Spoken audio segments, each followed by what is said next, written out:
શિરોમણી અકાલી દળના અધ્યક્ષ સુખબીરસિંહ બાદલે અધ્યક્ષ પદેથી રાજીનામું ધરી દીધું છે. પાર્ટીની વર્કિંગ કમિટીને રાજીનામું આપ્યું છે. બાદલે પોતાના નેતૃત્વમાં વિશ્વાસ વ્યક્ત કરવા અને સમગ્ર કાર્યકાળ દરમિયાન દિલથી સમર્થન અને સહયોગ આપવા માટે તમામ પાર્ટીઓ અને કાર્યકર્તાઓનો આભાર વ્યક્ત કર્યો છે. આ મામલે શિરોમણી અકાલી દળના નેતા દલજીતસિંહ ચીમાએ જણાવ્યું કે સિયાદ અધ્યક્ષ સુખબીરસિંહ બાદલે નવા અધ્યક્ષની ચૂંટણી યોજવા માટે પાર્ટીની કાર્ય સમિતિને પોતાનું રાજીનામું સોંપી દીધું.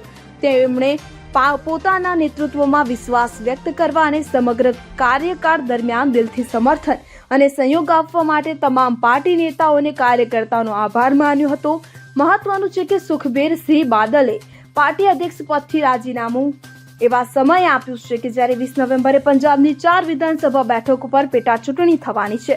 તેમના રાજીનામા બાદ હવે જોવાનું રહેશે કે શિરોમણી અકાલી દળના નવા ચીફ કોને બનાવવામાં આવે છે.